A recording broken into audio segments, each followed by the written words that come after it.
It was the late 1960s in the San Francisco Bay Area. The city was alive with the hustle and bustle of daily life, but beneath the surface, a terrifying shadow was beginning to creep in.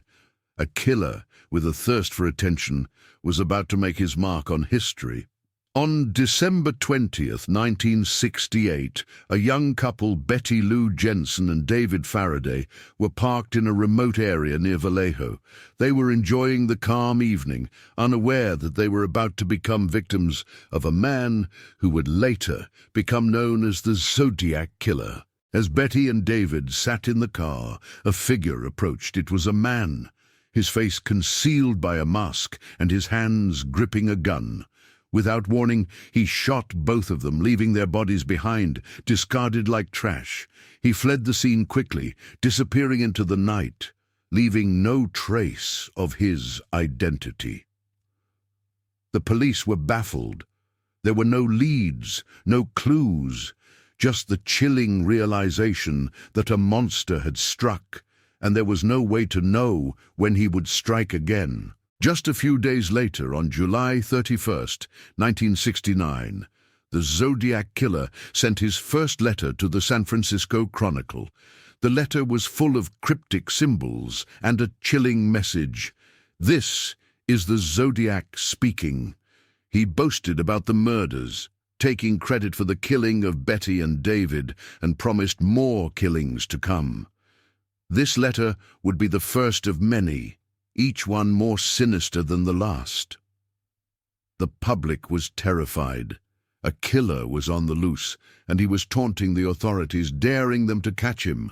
But despite the cryptic clues, the police were no closer to finding the Zodiac's identity. As the months passed, the Zodiac Killer continued to send taunting letters, including one with a cipher that was so complex it took years to crack.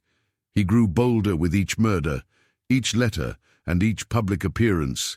He claimed responsibility for a series of brutal killings, many of which went unsolved. The killer's motive seemed unclear, but his messages were chilling. He wanted attention, and he would stop at nothing to ensure he got it. In 1969, a young couple, Brian Hartnell and Cecilia Ann Shepard, were relaxing by a lake near Lake Berryessa. As they sat by the water, a man in a hood and a cross-shaped symbol on his chest approached them, armed with a knife. He tied them up, then brutally attacked them, carving a symbol into Brian's chest before fleeing the scene.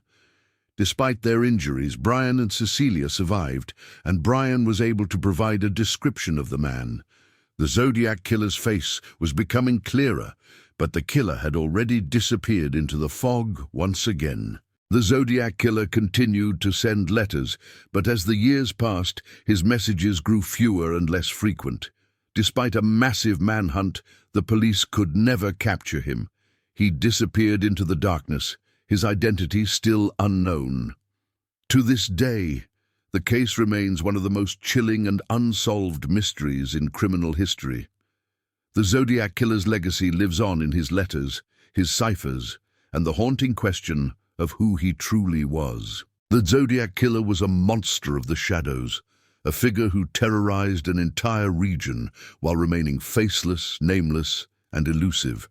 His story continues to haunt the city of San Francisco, leaving behind a legacy of fear and unanswered questions. The Zodiac's cryptic messages may never be fully understood, and his identity may never be revealed.